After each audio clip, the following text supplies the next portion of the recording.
All right, well, we get situated here. Just thank you again, Paige and Greg and Nora. I so appreciate the beautiful music that comes through you and how I get to choose a song all the time. It makes me feel so special. So I'm Reverend Linda. I use she, her pronouns. And that song, The Wings of Forgiveness, is about being lifted up, about having our vibration raised by forgiveness. And this month, it may be a different way of thinking about forgiveness for some of us. We're exploring the technology, the spiritual technology is what Colin Tipping calls it, the spiritual technology of radical forgiveness. And we're using his book of the same name, Radical Forgiveness, and he offers this idea that if we are willing, we will be transformed through forgiveness. And opening occurs, and we are changed. And our November theme, as you heard, is Glow Up from the Inside, and it is about that transformation. And that willingness means letting go of our stories, stepping out of victimhood and into new ways of being. So as we embrace forgiveness of self and others, we become our most authentic selves. We become a light in the world. And I feel like we could use a little bit more of that, right? Having more authentic people sharing their light. Are you with me? Yeah. So throughout this month, we'll go deeper into what Tipping calls that spiritual technology of radical forgiveness. And I am going to be giving an overview and sort of talking about the difference between traditional forgiveness and radical forgiveness. So there's a reframing and 5 main steps of radical forgiveness. And ultimately, we are reminded that all forgiveness is really self-forgiveness. And how living in forgiveness not only is about our personal transformation, but as we transform, there is a collective transformation. So again, I really invite this. I mean, I think the world is asking for this. And like I said, today we're going to explore a little bit about the difference between radical and traditional forgiveness. And I just want to acknowledge, in the featured song, The Wings of Forgiveness, India Ari sort of touches on radical forgiveness. And I don't know if she's aware of Tipping's concept, but truth is truth. Maybe she got the same message that he got. And she says, I had to go across the water to find what was here in my heart all along. And in radical forgiveness, we're invited to stop looking out here, to stop blaming out here and trying to fix what's out here, and really to find the healing within, in what he calls our divine truth, spirit. And that is where our healing occurs. There are other great messages in the song. If Nelson Mandela can forgive his oppressors, surely I can forgive you. If Gandhi can forgive persecution, surely you can forgive me. And if Jesus can forgive crucifixion, surely we can find resolution. Yes, please, can we find some resolution? More personal transformation, more collective transformation. We're so often stuck, right? Stuck in our stories. Do you ever feel yourself dig in on something? Kind of taking your stance like you have to prove it right? And she says in the song, let's keep it moving. Shake free the gravity of resentment, of judgment. These things weigh us down, and they hold us in that stuck place. But we can rise into the spiritual truth. As we forgive, we come into our authenticity, into that light, and we set ourselves free and we set others free. So radical forgiveness invites us to set down our burdens, go up, lift above our victim stories, and to let go of the resentment and the judgment and the blame so that we can be transformed. And that is my talk title today, Transformed by Forgiveness. And in the introduction of the book, he shares the extent of victimization that we experience as a society. And I don't need to tell you, especially if we're living in Chicago, we're seeing it on our streets, right? Repression, and all over the news and the world, warfare, right? He says that victim archetype is so deeply ingrained in all of us, and it operates so powerfully in the collective conscious that we've been in it for so long in every aspect of our lives. He used the word for eons, that we have convinced ourselves that victim consciousness is fundamental to our human condition. But it's not the truth of who we are. So we're invited to consider breaking free from the victim archetype. And he says in order to do this, we're going to have to replace it with something radically different. And that's his idea of the radical forgiveness. Something that takes us beyond the drama of our lives. Something that lifts us out of seeing what's going on out here and the stories we're making about it and see something bigger. And as we begin to see and understand our suffering differently, we are transformed. Our wounds become wisdom.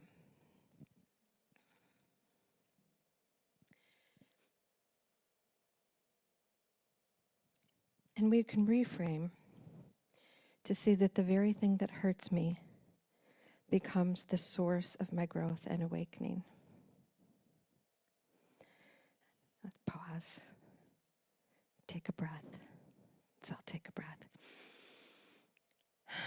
The very thing that hurt me becomes the source of my growth and awakening. Can you already start to feel a shift in that? So stated another way, everything is happening for me. We've heard this before.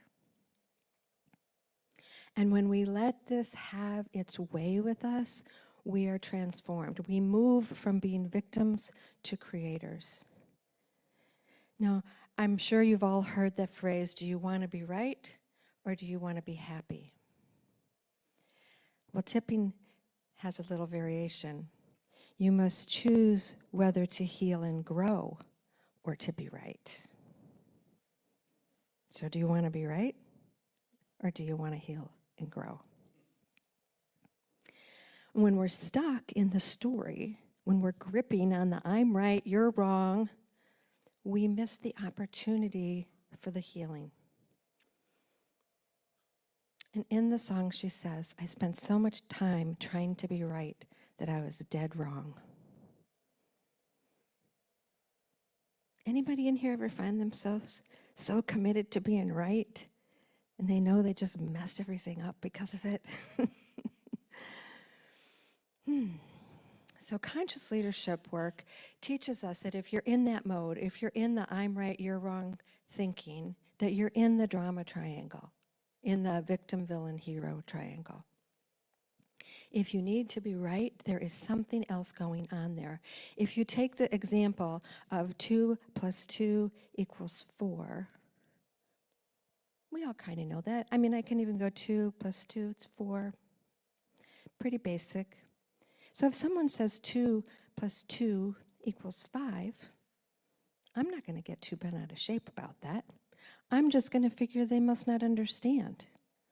There must be some processing difference, right? If you know that it's true, you don't feel the need to argue. You don't need to prove it.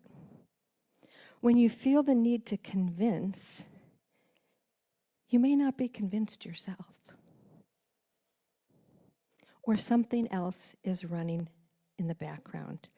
An unmet need, a limiting belief. And we need to be willing to let go of that right-wrong construct and see what else is there for us. That's where we get curious, where we lean in. And when we are in a challenged place, taking a stance, digging in, we're invited to open to the possibility that something beyond the obvious is happening. Learn to look underneath the situation, which, by the way, that's what spiritual practitioners do. We learn to look underneath the situation, find the healing that is there for you. He shares a story about his sister Jill. And I'm going to give a little summary of it, but I want you to see if you can kind of map this onto your own experience somehow. Maybe different content, but the same sort of idea. So Jill was frustrated in her marriage. She was feeling a lot of hurt, a lot of pain. Her husband felt distant, critical. She was a victim to a lifelong story of, I am not enough. And now it is important not to invalidate her experience, right? That is absolutely her human experience, and we have compassion for that. But the invitation is to consider that underneath the drama, something more was happening. Something meant for her highest good. Everything is happening for you. So he helped her to see that these experiences weren't personal attacks. They were opportunities for healing. And the conflict in the relationship was inviting her to heal that unresolved pain in the past, which in her case was the relationship with her father. If she could shift her perspective to see this, she could see the perfection in what was happening. There was a gift in what was happening with her husband. And she could heal the pain that had been running throughout her life. So we're seeing that underneath the drama is a different reality that is designed for our healing. And when we open ourselves to this idea of radical forgiveness, we release victimhood, we see the love and purpose in each situation, and we can transform from suffering to freedom. But you must choose whether to heal and grow, or if you want to be right about your story. We often talk about life as a reflection of our beliefs. Tipping says life will always prove your beliefs right. So if I carry the belief, I'm not enough, or there's not enough, or I'm not loved, or I'm going to be abandoned, or whatever it is I'm carrying, life will continually provide situations that reinforce that. Until we're willing to look within, to look underneath the story, and heal that underlying story, that underlying belief. So willingness is a key. The willingness to consider that our soul unconsciously orchestrated these situations for our healing. That's a big idea. And when we open to seeing it differently, when we release controlling and trying to change it, trying to make it right, trying to make you do something different, when we surrender to spirit, the transformation begins. Beneath the drama is a reality created just for our healing. Our suffering, our pain, and our blame is actually a pathway to our growth and to wisdom. Wisdom, our wounds become wisdom. So since childhood, Jill believed she was not enough. From that point on, she unknowingly created these situations that supported her belief. Life will always prove your beliefs right. Does anybody have anything like that in their life? So we always create our reality according to our beliefs. And Tipping says, if you want to know what your beliefs are, look at what you have in your life. This is one of my favorite quotes. If you want to know what your beliefs are, look at what you have in your life.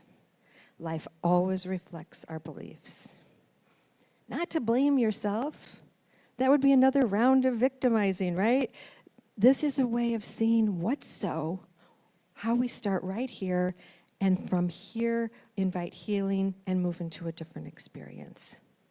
If we're placing blame out here instead of looking at what's really wanting to be healed, we miss the opportunity. But no worries, because the universe is just going to keep bringing it back around again and again and again until you look at it. Anybody? Just me? Am I the only one? Oh my goodness. You know that feeling of like, I thought I was done with this. It keeps coming until we are willing to allow the story to transforms into healing. And from the reading today, that is what all your current pain and discomfort are about.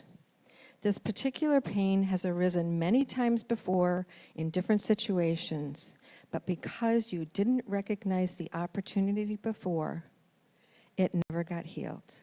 That's why having yet another opportunity to look at and heal this issue is a gift. It's happening for you. We keep creating more discomfort, and sometimes it has to get really loud and intense before we pay attention. It's up to us to make the connection, to connect those dots. And we're being invited to see the truth that no matter what is going on out here, love is always there underneath it. Life keeps showing you. So Tipping calls this, or considers this, a soul level agreement. That your soul knows what needs to be healed, so it even colludes with another soul to somehow bring it into your awareness. On the surface, we're acting out, but at the soul level, there is love and healing.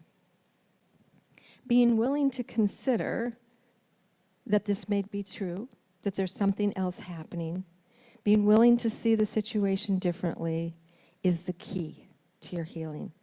As long as you stand gripping onto the thing that's going on out there, you're going to just keep, I was going to say regurgitating it, but repeating it. Mm-hmm.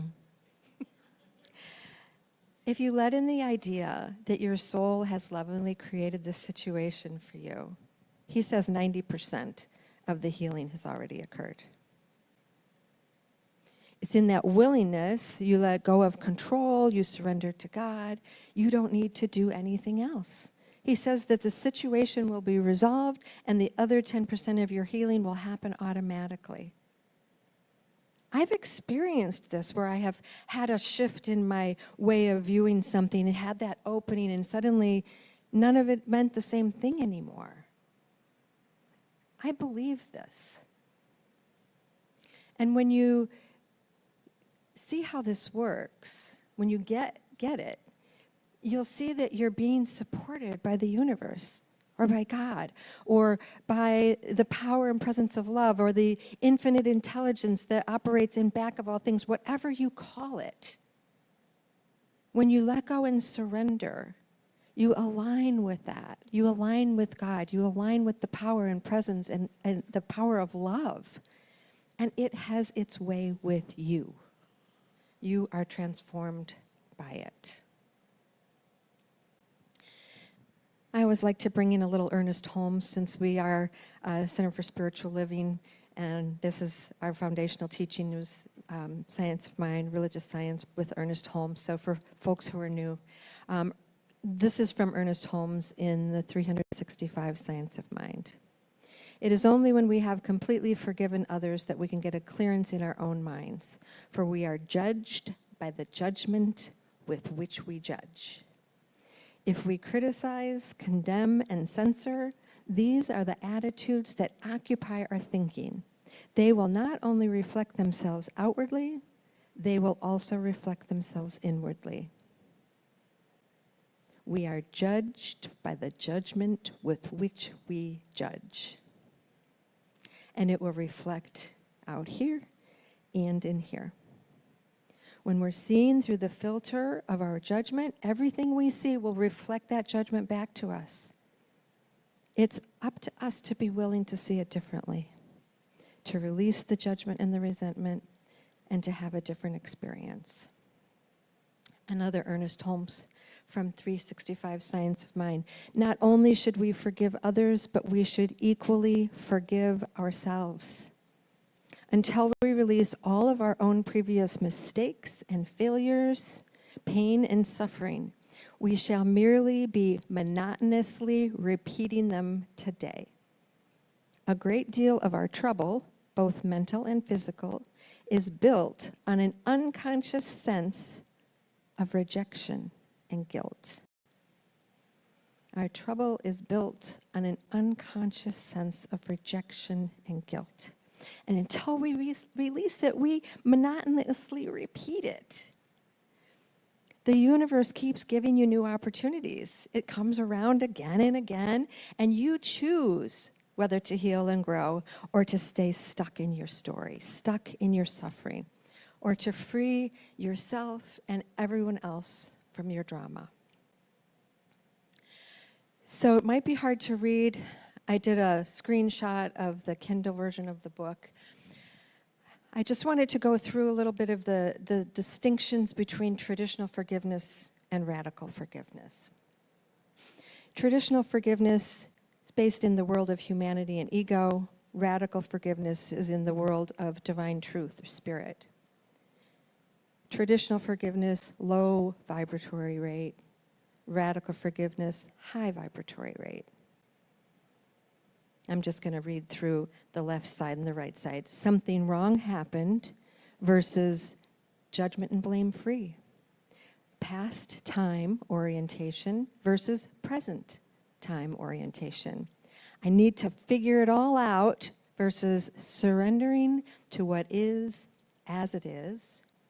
Victim consciousness versus grace consciousness. Judging human imperfection versus accepting human imperfection. What happened did, it's true, versus there's a symbolic meaning of it, truth. Physical reality only versus metaphysical realities. The problem is still out there versus the problem is with me, my error. Letting go of resentment versus embracing resentment. We're not told to stuff it down and pretend like it didn't happen. We are invited to feel our feelings about it and then get related to what else is happening. You and I are separate versus you and I are one. Shit happens versus there are no accidents. Life is random events versus life is purposeful. Personality, ego, and control versus soul following a divine plan. Reality is what happens versus reality is what we create. And death is real versus death as an illusion. So I'm paraphrasing here a little bit, but a few of his key points here are about the difference there. We straddle the fence and attempt to forgive while staying firmly committed to being victims. That's sort of traditional forgiveness, right? We're saying like, I forgive you, but I still think you fucked up, right? Did you ever forgive someone yet still feel that they were really wrong? He goes on to say, true forgiveness must include completely letting go of victim consciousness. You have to let go of being a victim. Traditional forgiveness is a way of living in the world, and radical forgiveness is a spiritual path. And I do want to be careful that we are not making traditional forgiveness wrong. It's a beautiful practice that has brought a lot of good. The idea is that we are spiritual beings having a human experience, and we reference these situations through either lens. Traditional forgiveness is through the human lens. Radical forgiveness is through the spiritual lens. And if someone has recently been harmed, as in a victim of a crime or some other atrocity, we cannot expect them to accept in that moment that the experience was something that they wanted, or that it was an unfolding of a divine plan. That would almost feel abusive, right? But it can come later. The opportunity is always there. Have you experienced that, where you thought something was really horrible that was happening to you, and then later you went, oh, I see now, I understand. So, traditional forgiveness helps us live with greater compassion in the human world, and radical forgiveness invites us to see through the eyes of spirit, to recognize the hidden perfection in what happened, and to reclaim our power as creators. So I'm going to give you a little homework for this week, just a suggestion, and then I'll go into some spiritual practice. So for the week, consider noticing where old stories are running in your life, and see if you can just be willing to have a shift in perspective. And trust that there is underlying love and purpose. And ask, how is it for you? How is it for me?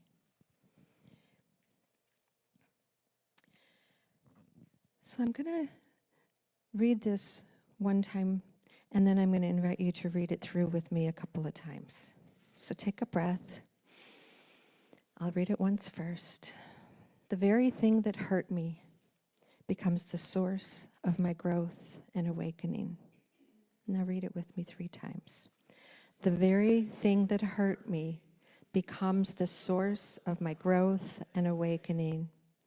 The very thing that hurt me becomes the source of my growth and awakening.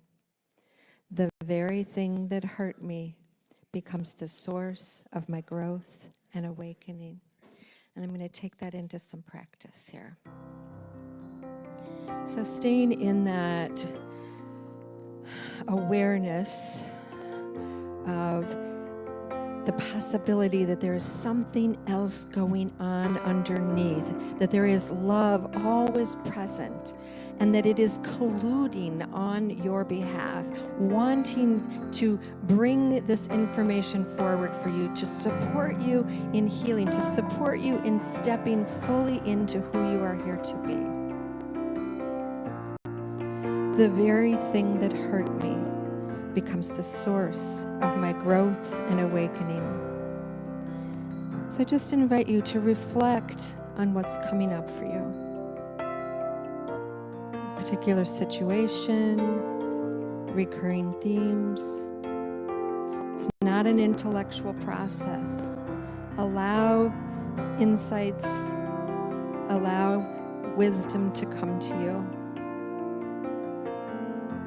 As you identify a situation or a story that is causing pain, that resentment, that judgment,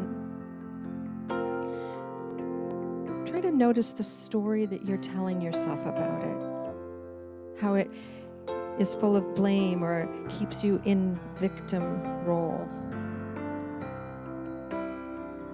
Allow those feelings to just be there. We're not trying to repress that. We're not trying to deny that or ignore that. And consider that even seemingly hurtful situations may be designed to bring awareness to unresolved wounds, to toxic beliefs. And ask, what might be happening beneath the drama? What is my soul inviting me to heal?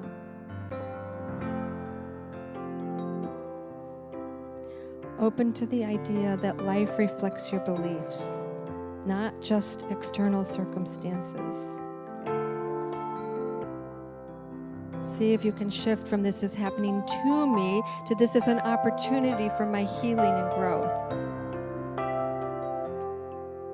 You can acknowledge your own beliefs, your own patterns, your own choices, and recognize the power you have to change your inner response, even when you can't change external events.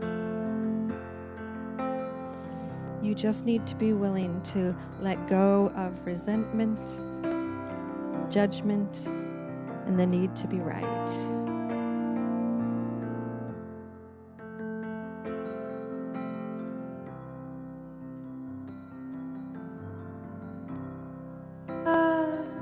Let's shake free this gravity of judgment and fly high, fly high.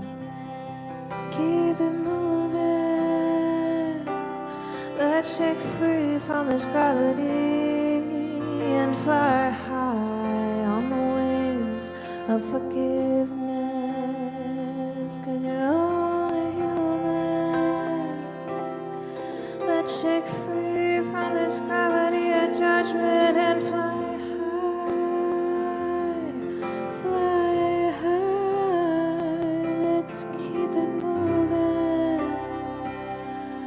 Let's shake free from this gravity of commitment and fly high on the wings of forgiveness. As you surrender to Spirit, you can simply trust that the healing will occur, that you will have the insights that you need to create the opening that supports the healing, that supports the growth, that supports the shift. Let it have its way with you. As we forgive, we are set free, and we set others free from our grip. We open to live a life in freedom, in possibility, alignment with your highest good. And I'm just going to take this into prayer as I close. With so much gratitude for the willingness to entertain this opportunity to see Spirit at work in everything we experience, with gratitude for this group of people always willing to do their work, to step into their full expression, to be the light, to create a divine world for us all to live in. Personal transformation equals global transformation. I'm so grateful, and I just affirm that each one here is supported with whatever they need to do this work, to feel the love, to remember the truth, to remember they are always a choice, to remember there is good wanting to occur through them and as them. And I'm so grateful to the yes to this exploration. I'm so grateful for those who are willing to be the light. I'm so grateful for all that has occurred here today and all that continues, and it ripples out into the world. I release this into the law knowing it is so. I call it good, and so it is.